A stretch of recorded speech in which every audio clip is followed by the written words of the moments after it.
don't want her so bad. I only got 100 stones left because it's like almost like 400 stones on that banner, and I couldn't pull it. I pulled everything else but her. Bruh. Dog, it's gonna be okay, dog. It's going to be okay.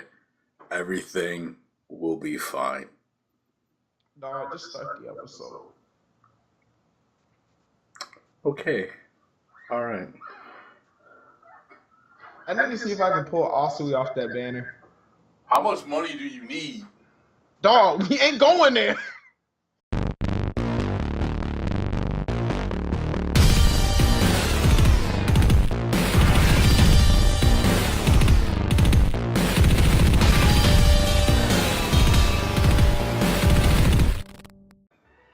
Alright. What's up, guys? Welcome back to TaylorMadeOtaku. Today is a very special day. This is a very special thing that we're doing right now. We've never done this before. I've never done this before.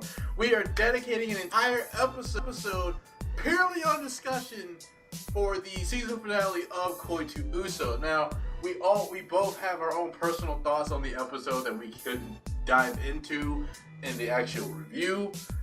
For specific reasons, if we had done it, it would have been, shut up, it would have been a very, very long video, so we decided to, to put it up in two. Actually, wasn't my idea, it was his idea, he told me we were going to do it, I said screw it, why not? But, I forgot to introduce you. This is my boy, ShootingStar Sheriff. Say what's up. Yo, what's going on, guys? I like Batman, it's on my shirt. Yeah, Batman's on his shirt. He's about to be the ace detective. He's about to grill all up into the writers of Koi to Uso. But, like I said, I forgot to introduce him. But at this point, if you don't know who he is, shame on you. This man literally needs... There's probably a lot of people that don't know me, so it's fine. Hey, guys. I put a damn link to your channel in every video. They better... I mean, dog, someone's gonna watch the video and they're not gonna know. So, I mean, but now they know. So, yep. Okay. All right. Okay. Let's kick this discussion off. Doc, I will give you the floor. All right, give it to him. All right. All right, so me and Taylor have been talking. If you don't know, we are like best friends. But we were talking a lot about this off camera, and this is just more of my thoughts of Koi to Uso just in general. And I guess it was just kind of like my main gripes with episode 12 that I didn't really want to get into because it would have sparked a thing and it would have been long. So, my biggest thing with episode 12 and just Koi to Uso just in general was it's the lack of world building. And I'm going to try and keep this as clear and concise for the video as I can. So, and what I mean by that is I'm not Uso doesn't build up the world. It builds the world pretty well in episode 1. And then you get little hints and dips of it throughout the season. But I've only watched the anime. I haven't read the manga. I probably will, considering, I did enjoy the series for what it is. And I do enjoy episode 12. But I think just a lot of things for me personally, I didn't really like. There were some things that stood out in episode 12 that I was like, yeah, it's kind of weird. And it mainly was just coming down to just the whole mystery about the notices and and like the government and stuff like that. Because like the way the show sets itself up is kind of like the way the show kind of formats itself, it's like this one guy against society. You know what I mean? So it's a very interesting premise because, you have the girl that you want to be with versus the girl you're supposed to be with for the rest of your life. So it's pretty much him kind of rebelling against society in a way. We're not talking about Persona 5 levels of rebellion, but we're talking, here's a kid who's acting out for something he really wants. So I felt like there should have just been a more. I mean, even though Yukari is more of like a timid, shy kind of person, I feel like there should have been a little bit more as far as, you know, them kind of learning a little bit more about their world and like just kind of like how. Because like I said it like several times throughout watching this with Taylor, and I was like, what happens when you get blacklisted for rejecting the notice? We still don't know, and it's just it's just like the weirdest thing. I feel like it would have been really cool to learn Yukari's stakes and what he was actually giving up to fight be with Tasaki-san, just to know like what would have actually happened if he was to just straight up reject the notice. You know, like I feel like you kind of lose like the consequences and things when they're just like, okay, this is what happens. You know, you just get, you know, this happens, and then you're like an outcast, and I'm just like, okay, but like, what are the real effects of that? So I feel like we never really got to learn the stakes of what he actually needed to fight, what he was actually have to prepare himself to fight through to be with Sasaki-san. And then, and then like the whole thing with her finding the rule in the book in the last episode, which we talked about it, but those were kind of like my main qualms with just Koita Uso in general. Not saying I don't like the series. I love the series. I think it's really cool. It's just there's a few things that, I don't know, it just didn't vibe well with me, and I felt like it could have just went a little bit better. But then again, it could be in the manga, and I just haven't read it yet.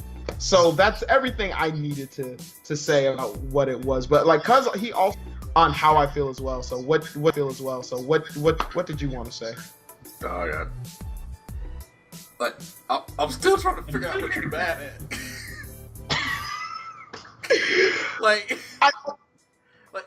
I can't. Okay, well, what I'm trying to do is I'm trying to see it from like your point of view, but maybe I'm just biased because I love this stupid show. I love it. I really can't find anything like. It's like I said before. Like, I know how you said that, you know, her finding like the way out in the last episode by reading it in a book was, you know, they could have done that like way before. But I don't think that was like her biggest focus throughout the entire show. I think they didn't want to be a thing like way back in episode 2, but they were more. And she was so like obsessed with just watching this love between, you know, Masaki and him, and just watching it while at the same time falling in love with the guy, which I can't blame her. He's a lovable guy. He's a lovable love. But, you know, and it goes on to the point where she's not even thinking about any of this anymore. And it wasn't until episode, like, what was it, 10? Episode 10 where he kissed, was it 10? No, it was 11. Episode 11 when he kissed her in the church. Well, not the church, in the reception area. And she saw it, and she kind of ran out. Like, I think that was, like, the spark that did it. So she, like, left, and she, like, researched it. Because now she kind of had, like, a purpose. Like, she really wanted those two to be together. Because their love is just super pure. But that's the thing that kind of kills me, because this is the first time I've ever watched a show where the main character went the harem route, and I legitimately could not blame the guy. I couldn't pick one or the other, but you know, that's just where I'm at right now. Like, you got valid points, man. I'm not gonna take that away from you.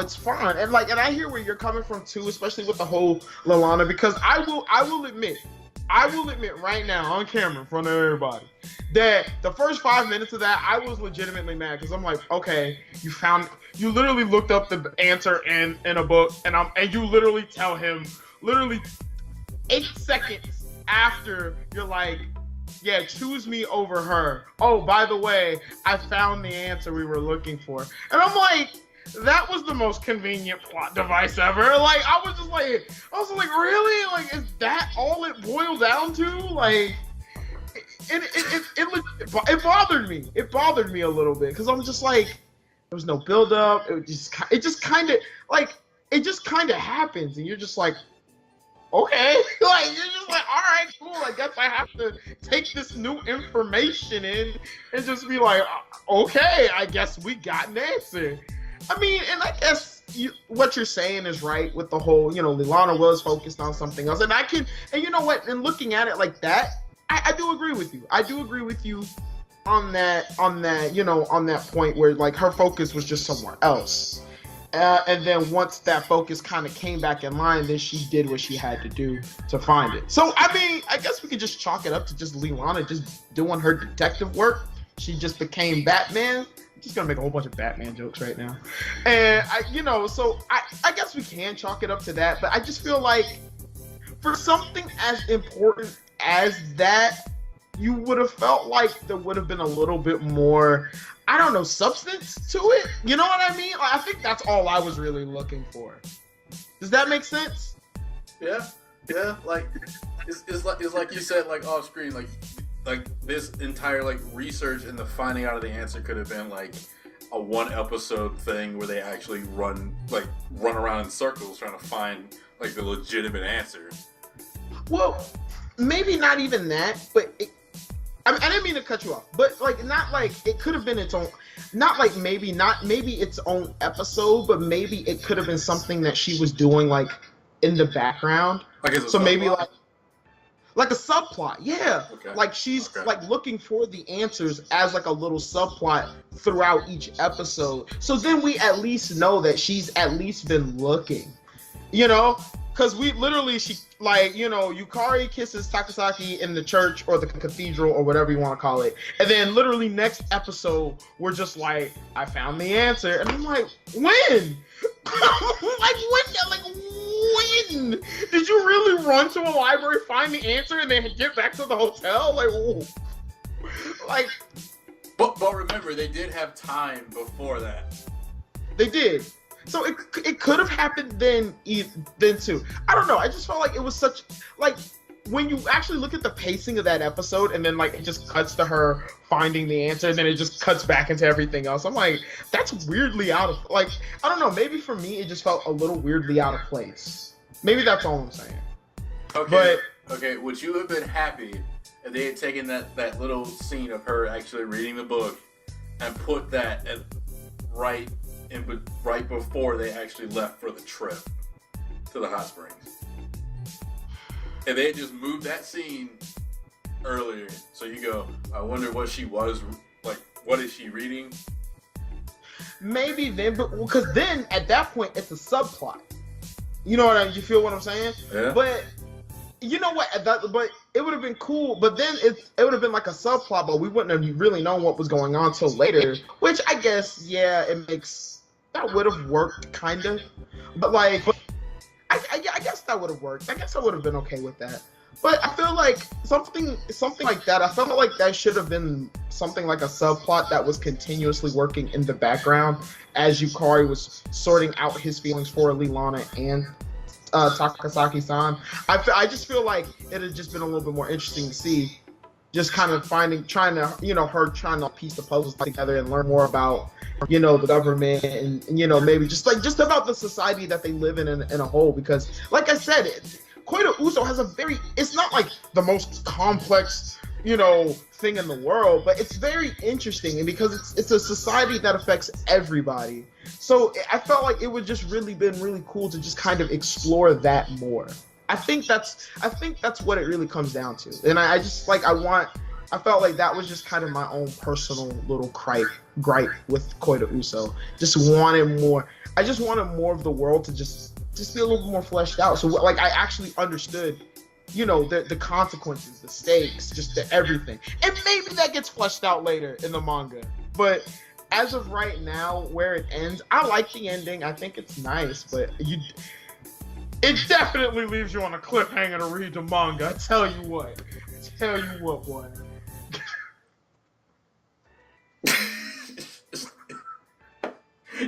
You know what this kind of reminds me of? This kind of puts me in mind, and I know we have said this a lot about this show, but this reminds me of kind of like that locket from Nizukoi. Yeah. And how it was like a huge subplot and then just became completely irrelevant. No, it was the plot. It was the plot device. And then it literally gets dropped. It went from the plot to the subplot to I don't care. to nothing. And that's how I kind of feel like this whole, like, actually researching the thing is like, you're right. It could have been like something they could have been like researching, like every like 2 episodes maybe. Like Lalana's like meeting with like their government worker dude and just asking him questions, but we never get to hear it until like this episode, like episode 12. That would have been like neat. She could have been reading like books, but like I feel like her finding it in a book was like just like it's just history class. I feel they have to put it somewhere for general knowledge. Yeah, and that makes sense. I get that. We did go over that in the episode. What they had to do, what the actual get out was. We went over that in the episode. If you haven't seen that episode yet, why are you watching this? Go watch that episode. But in case you forgot, all they had to do was pretend like they hated each other for like a few months. And then they would get like investigated, and then they would get, their little divorce papers, I guess you could call it. And they could go on and they could pick whoever they want. But apparently Lalana can't. Don't know why. Or if it's like you have the choice for them to choose another one or choose your own. That would make sense. See, that's another... And I feel like this is all... I keep cutting you off, dog. I'm sorry. I'm sorry. It's a discussion. No. It's just like you said that, and that does bring up another good point. It's just like you tell me. So like now my thing is like, okay, she does say, okay, if this doesn't work, if we do really break up, then I'm just gonna get reassigned to someone else. And I'm just like, okay, well, does that mean you can't just turn the thing down and just be like, I'll just find somebody on my own too? Only the guy get to say in that? Like, see, there's things there that aren't unanswered. And like, I get it. It's a finale. It doesn't answer everything. It encourages you to read the manga. But like, there's just some things that, like I said, I feel like the world building is necessary. I feel like the world building is definitely necessary there. So you feel like all the questions should have been answered way early on, so we understand what could be happening. No, it depends on the storytelling. Like they could use it as like a bombshell later or something like that. It really depends on how they build out the story. But I feel like there should have been things that we should have known from the jump. Like, what does it mean to be blacklisted? Like, that one probably would have been really good to know. You know what I mean? Like, that one would have been really good, at least. I feel like being blacklisted isn't all that bad. Like, I guess it isn't that bad the way they make it out. Like the way they make it out, like it's like life altering, but at the same time, it doesn't seem to be that. Like it. It's like how like you forgot to like take out the trash and your mom made it seem like a huge deal when all it was is you just didn't take out the trash. You could just take it out at any moment. But she made it seem like it was like the end of the world. Like that's how they're making like the whole blacklisted thing. Like, does that mean you can't get a job? I mean, they mention it in episode 1. It's like it's harder for you to get a job or get like any real status in society. They never really go in depth with any of it, but they mention it. It's like they're saying this is gonna make your life a whole lot harder, but is it really gonna be a whole lot harder? Exactly. That's what I'm saying. Damn. This show's ridiculous. I mean, like, Ridiculous. Damn, dog, we're running on 22 minutes. but that's really all my questions. If you guys, for those of you who have not read the manga, we're just looking at this from the anime's perspective as it's ending. What is your thoughts on the whole show in general? What were your thoughts on season 12? Wow, I was about to say season 12, episode 12. Just your thoughts, comments. Do you think it should have been included? Like Lilana, like looking for those answers. Should that have been a subplot that was slowly working in the background throughout the episodes? Or do you think everything played out just peachy keen? Like, I really want to know what you guys in the comments section feel. So definitely go ahead. Either you can flies. But anyway, you can either comment in this comment section of this video, because I do read comments of Cuz's video, so I do read the comments. Also tweet at me too. Which Taylor will probably put that in the comment section too. Tweet at me what you guys think, and do that stuff, and we can get talking about the Koida Uso. Kanashi Udashi. I'm done. I said all I needed to say. This was fun. I like this. I really do. I kind of like this a whole lot. But that's all we got for you guys this time. If you like this video, leave a like. Like I said, I like doing this. So if you guys think of another topic or discussion you'd like to hear us talk about, please put that in the comment section down below. Like he said, if you want to talk about this episode, please put it in the comment section down below. If you agree with him, put it in the comment section down below. If you agree with me, put it in the comment section down below. If you don't agree with any of us and you got your own opinion, fight us in the comment section down below. Definitely fight us. We would throw hands for our beliefs. Do me a huge favor. Go check out my boy ShootingStar Sheriff. I'll leave a link to his channel in the description. Yeah, the description, that's it. In the description down below. If you like me, subscribe. Agumon would like it. I would like it. He would like it. We'd all like it. You'd be happier. I'd be happier. But until next video, guys, peace out. Yo, guys, later.